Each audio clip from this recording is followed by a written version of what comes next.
வணக்கம். இன்றைக்கி நம்ம பார்க்க போகிற சமையல் ஒரு ஹெல்த்தியான சிம்பிளான குதிரைவாலி பருப்பு சாதம் எப்படி செய்யலாங்கிறத பார்க்கலாம். இதுக்கு சைடிஷ் பார்த்திங்கன்னா நான் உருளைக்கிழங்கு வறுவல் செஞ்சுருக்கேன். ஸோ நார்மலாக எல்லாருக்கும் உருளைக்கிழங்கு தெரியும், அதனால் நான் வந்து செய்யலை, வெறும் அரிசி பருப்பு சாதம் மட்டும்தான் செஞ்சுருக்கேன். ஸோ இன்றைக்கான லஞ்ச் மெனு இது தான். ஸோ வாங்க எப்படி செய்யலாங்கிறத பார்க்கலாம். ஒரு பவுல் எடுத்துக்கலாம். இதில் வந்து 1 கப் அளவுக்கு குதிரைவாலி அரிசி எடுத்துருக்கேன், இதை சேர்த்துக்கலாம்.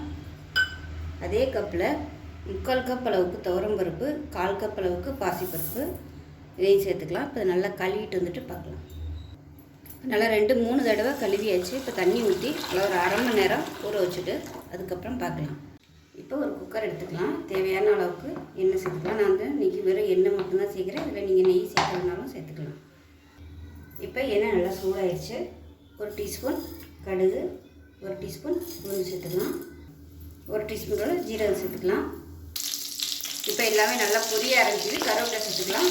அதோட ஒரு 4 பச்சை மிளகாய் 2 கீரை சேர்த்துக்கலாம். பச்சை மிளகாய் நல்லா வதங்கிடுச்சு. மீடியம் சைஸாக ஒரு வெங்காயம் நீளமாக நறுக்கினதை சேர்த்துக்கலாம்.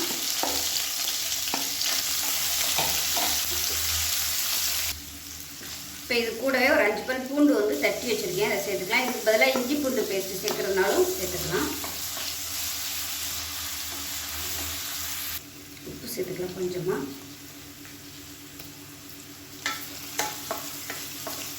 வெங்காயம் நல்லா வதங்கிடுச்சு. மீடியம் சைஸாக ஒரு தக்காளி சேர்த்துக்கலாம். தக்காளி வதங்குறதுக்கு மஞ்சத்தூள் கொஞ்சமாக சேர்த்துக்கலாம். இப்போ தக்காளி நல்லா வதங்கிடுச்சு. ஒரு 1/4 டேபிள் ஸ்பூன் மிளகாத்தூள் சேர்த்துக்கலாம். கொஞ்சமாக சேர்த்திங்கன்னா போதும், ஏன்னா பச்சை மிளகா வேறு சேர்த்துப்போம், அதனால் மிளகாத்தூள் வந்து கொஞ்சமாக சேர்த்தா போதும். இப்போ நல்லா வதங்கிடுச்சு. அரிசியும் பருப்பும் ஊற வச்சுருந்தது நல்லா ஊறிடுச்சு. இப்போ இதை வந்து சேர்த்துக்கலாம். சேர்த்துட்டு இந்த எண்ணெயில் கொஞ்சம் நல்லா பரட்டி விட்டோம்னா கொஞ்சம் நல்லா உதிரி உதிரியாக வரும்.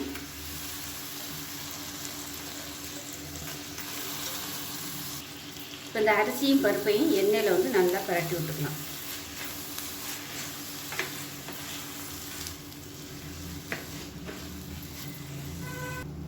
இப்போ நல்லா பரட்டி விட்டாச்சு. இந்த சைடு பார்த்திங்கன்னா தண்ணி சூடு பண்ணியிருக்கேன். எந்த கப்பில் எடுத்தோமோ அதே கப்பில் வந்து 3 கப்பு தண்ணி எடுத்துக்கோங்க. நான் வந்து 2 கப் எடுத்துருக்கேன். 1 கப் அரிசி, இன்னொரு கப்பு பார்த்திங்கன்னா பருப்பு. ஸோ 2 கப்புக்கு 3 கப் தண்ணி வந்து நல்லா சூடு பண்ணிவிட்டு சேர்த்துக்கோங்க. சேர்த்துட்டு கலந்து விடலாம். தண்ணி ஊற்றியாச்சு. கலந்து விட்டுட்டு உப்பு செக் பண்ணி பார்த்துட்டு உப்பு சேர்த்துக்கலாம். இந்த ஸ்டேஜில் பெருங்காயப்பொடி வந்து சேர்த்துக்கலாம். முதலே சேர்த்தோம்னா கறியிடும். இந்த மாதிரி லாஸ்ட்டாக சேர்த்திங்கன்னா ஒரு ஃப்ளேவர் வந்து நல்லா கிடைக்கும். ஏன்னா இது ஆல்ரெடி வந்து வறுத்த பெருங்காயங்கிறதுனால லாஸ்ட்டாகவே சேர்த்துக்கலாம். உப்பு சேர்த்துக்கலாம். உப்பு கம்மியாக இருக்குது. கொஞ்சம் சுருக்குன்னு இருக்கிற மாதிரி பார்த்துக்கோங்க உப்பு. அப்போ தான் சாதத்துலலாம் பிடிச்சி உப்பு வந்து கரெக்டாக இருக்கும். லாஸ்ட்டாக கொத்தமல்லியில் சேர்த்துக்கலாம். சேர்த்துட்டு மறுபடியும் ஒரு தடவை நல்லா கலந்து விட்டுக்கலாம். கலந்து விட்டாச்சு. குக்கரை மூடி வச்சுட்டு நல்லா ஒரு 3 விசில் விட்டுட்டு நல்லா குறைச்சி வச்சுருங்க. குறைச்சி வச்சு ஒரு 2 விசில் விட்டுட்டு ஸ்டீம் போனதுக்கப்புறம் பார்க்கலாம். இப்போ ஸ்டீம் போயிடுச்சு. எப்படி இருக்குன்னு பார்க்கலாம். இப்போ பாருங்கள், கம நம்ம அருமையான குதிரைவாலி பருப்பு சாதம் ரெடி ஆகிடுச்சு. கரெக்டாக இருக்குது. உங்களுக்கு ஆற நல்லா உதிரியாக வந்துடும். நல்லா எல்லாத்தையும் மிக்ஸ் பண்ணி விட்டுக்கலாம். இன்னும் வந்து உங்களுக்கு நல்லா குழைவாக வேணும் அப்படின்னு நினச்சிங்கன்னா தண்ணி வந்து 1 டம்ளர் எக்ஸ்ட்ரா சேர்த்துக்கோங்க. அவ்வளோதான். சூப்பரான குதிரைவாலி பருப்பு சாதம் ரெடி ஆயிடுச்சு. ஒரு ஹெல்த்தியான ரெசிபி. பருப்பும் இருக்குது, சிறுதானியமும் இருக்குது. ஸோ ரொம்பவே ஆரோக்கியமாக இருக்கும். ஸோ இதே மாதிரி செஞ்சு பாருங்கள். நான் வந்து இன்றைக்கி சைடிஷ் பார்த்திங்கன்னா உருளைக்கிழங்கு வறுவல் தான் பண்ணியிருக்கேன். அவ்வளோதான். ஒரு சூப்பரான லஞ்ச் மெனு ரெடி ஆயிடுச்சு.